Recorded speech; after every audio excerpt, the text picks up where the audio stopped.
몇 년간 꾸준히 일본 여성들의 SNS에 자주 등장한 한국 제품이 있습니다. 이렇게 꾸준한 인기도 놀랍지만 이 제품과 함께 올라온 말들이 더 놀라운데요. 없어서 못 산다. 보이면 쟁여라. 일본 여성들 사이에서 애장템을 넘어 필수템이 된 한국 제품, 도대체 무엇일까요? 안녕하세요. 여러분의 좋아요, 구독하기, 알림 설정에 행복해지는 재미주의입니다. 일본 여성들이 미용과 건강을 위해 매일 챙겨 먹는 뷰티템이라는 이 한국 제품. 일본 언론에서 이 제품이 면역력 유지에 효과적이라고 보도된 이후 남녀노소 모두가 찾다 보니 잦은 품절 사태가 일어나면서 없어서 못 산다. 일단 보이면 쟁이자. 이런 말들이 나오게 되었다고 합니다. 너무 핫한 이 한국 제품의 정체. 새콤달콤 여름에 딱 좋은 미초였습니다. 한국 미초가 일본에서 인기다. 이 유행에는 참 신기한 점이 있는데요. 미초와 같은 음용식초의 종주국은 일본이라는 것입니다. 종주국 자존심이 대단한 일본에서 한국이 만든 식초에 열광해준다는 게 신기한 것이죠. 일본이 자존심이 버리고 한국 식초에 푹 빠져버린 이유, 지금 분석해보겠습니다. 미초가 등장하기 전 일본의 음용식초 시장은 현미를 발효시킨 흑초가 주를 이루고 있었습니다. 식초의 종주국답게 시장을 꽉 잡고 있는 것도 당연히 일본 기업이었습니다. 미초는 이 철옹성 같은 시장을 뚫고 점유율을 후루룩 흡수하는 것도 모자라 일본 음용식초 패러다임을 흑초에서 과일 발효초로 바꾸는 엄청난 영향력을 행사했습니다. 미초를 견제하기 위해 업계 1위 일본 기업 미즈칸에서도 이례적으로 과일 발효초를 선보여 화제가 되기도 했는데요. 야심차게 내어놨지만 미초의 인기에 눌려 영 힘을 못 쓴 중이라고 합니다. 그런데 미초가 처음부터 일본 소비자들에게 애장템이 된 것은 아닙니다. 사전 조사 때는 반응이 정말 좋았다고 합니다. 일본은 오래전부터 물이나 식품에 식초를 타 마시는 문화가 잘 발달되어 있어 타 마시는 식초에 대한 인식은 한국보다 접근하기 쉬웠는데요. 진출만 하면 대박 나겠다 이렇게 생각했는데 막상 진출해보니 예상과 달리 처참한 매출만 계속되었다고 합니다. 미초가 일본의 가장 중요한 특징을 잇고 있던 것이죠. 일본은 자국 브랜드 선호가 심하다는 것, 그리고 변화를 싫어한다는 것, 낯선 브랜드의 낯선 제품이다 보니 일본 소비자들이 관심을 가지지 않았던 것인데요. 그리고 당시 일본 음용식초 시장은 곡물식초인 흑초가 대세였습니다. 이런 시장에 뜬금없이 과일 발효초를 밀어넣었으니 더 낯설고 거부감이 들 수밖에 없었던 것이죠. 앞이 안 보이는 사항이지만 포기하지 않고 극복하기 위해 묘수 한 가지를 생각해냈습니다. 식품업계에서 가장 고전적이면서도 가장 확실한 마케팅 방법. 일단 먹이자. 곡물 식초와 과일 발효초는 맛이 전혀 다릅니다. 한국인들에게 두 식초 중 뭐가 맛있냐고 물으면 아무따 당연히 과일 발효초지. 이런 답변이 돌아오겠죠. 이건 한국의 소비자들이 두 식초의 맛을 모두 다 알기 때문입니다. 하지만 일본 소비자들은 곡물 식초밖에 맛을 모르다 보니 두 식초의 맛 비교 자체가 불가능했던 것입니다. 그래서 일단 일본 소비자들에게 미초를 엄청나게 먹였습니다.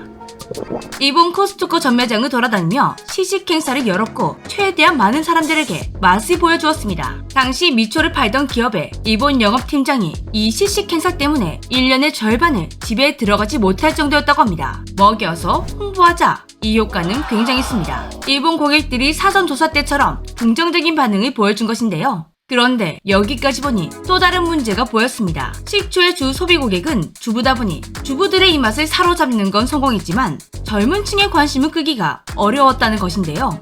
일본 식품 기업들조차 애초에 중장년층만 타겟층으로 맞추고 있었습니다. 이때 미초는 젊은 층들까지 우리가 사로잡는다면 더 많은 점유율을 가져올 수 있겠다 이렇게 판단, 젊은 층까지 포괄적으로 공략할 수 있는 신의 한 수를 찾게 되었는데요. 그건 바로 K-뷰티를 접목하는 것. 당시 일본의 젊은 여성들 사이에 K-뷰티의 인기가 심상치 않았기에 이건 충분히 먹힐 수 있는 전략이라 생각되었습니다. 2030 여성들이 자주 찾고 있는 드롭스토어부터 화장품 매장, 카페 시즌 메뉴로까지 타겟 고객들이 자주 이용하는 시장에 미초를 입점시켜 존재를 알렸습니다. 그 다음 일본의 뷰티 유튜버들을 섭외했습니다. 유튜버들을 통해 미초를 소개하고 미초를 먹는 다양한 레시피를 소개했습니다. 그리고 처음에 언급했던 것처럼 일본에는 식초를 타서 마시는 와리라는 문화가 있는데요. 이 문화에 맞춰 다양한 레시피를 연구해 홈페이지나 라벨을 제공하면서 누구나 간편하게 즐길 수 있다는 걸 강력하게 어필했습니다. 일본 여성들 사이에서는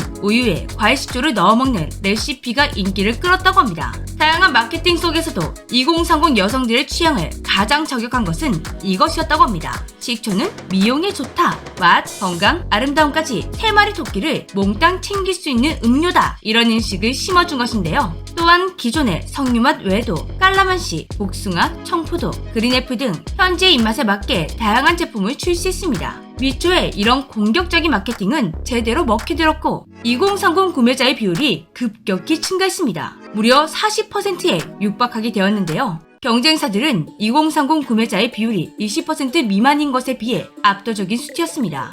이렇게 미초에 휘몰아치는 마케팅에 일본 소비자들은 제대로 휩쓸려 버렸고 일본은 종주국이라는 자존심은 잠시 접어두고 한국 제품 미초에 열광하게 된 것입니다.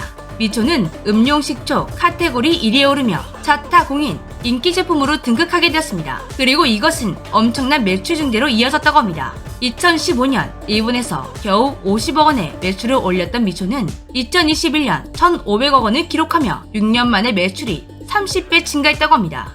솔직히 미초는 한국보다 일본에서 더 잘 나가고 있는 것 같은데요. 일본 말고도 한국 식초를 찾는 나라들이 많아지며 한국 식초의 수출이 급증하고 있습니다. 2018년에 비해 2022년에 매출은 398% 증가, 수출량은 403% 증가했습니다. 일본, 미국, 중국 순으로 많이 수출되고 있는데요. 이 중에서도 일본은 90.8%로 압도적이었습니다. 미국과 중국에서도 미용에 효과적이라는 마케팅이 잘 먹히고 있다고 하는데요. 요즘 피부가 푸석푸석하니 피부 관리가 필요했는데 저도 오늘 미초 한잔 해야겠습니다. 그런데 이번에는 미초보다 더 신기한 대박 한국 제품이 있었습니다. 이건 진짜 초 대박을 쳤다고 하는데요. 한국 어린이들의 생존 필수 독서 살아남기 시리즈. 한국 어린이들의 생존 지식을 베어그릴스급으로 업그레이드시킨 땡땡에서 살아남기. 어려울 수 있는 생존 지식을 재미있는 만화로 풀어냈다 보니 아이들이 스스로 책을 찾아 읽을 정도로 큰 인기를 누렸습니다. 한국에서 인기 정점을 찍고 일본으로 진출했는데 그 인기가 한국보다 더 엄청났다고 합니다. 일본은 자연재해가 유독 많이 일어나는 나라여서인지 만화로 재미있게 생존 비법을 배울 수 있는 살아남기 시리즈가 제대로 먹힌 것인데요. 한 일본 어린이가 남긴 인터뷰가 굉장히 인상적입니다. 살아남기 시리즈는 100번 읽어도 실증이 안 나요. 일본 초등학교 도서관 대부분에 살아남기 시리즈가 배치되어 있다고 하는데요. 그리고 2019년 일본에서는 살아남기 시리즈의 파일럿 영상을 만들었었는데 이 영상이 공개와 동시에 엄청난 인기를 끌면서 본편을 만들어달라는 문의가 쇄도하는 바람에 결국 극장판까지 제작하게 되었다고 합니다.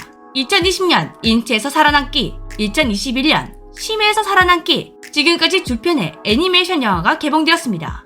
지금 웨이브에서 볼 수 있으니 주말에 한번 봐야겠습니다. 일본에서 활약 중인 메이드 인 코리아의 활약, 언제 들어도 기분이 좋아지는 소식인 것 같습니다. 지금까지 재미주였습니다. 안녕.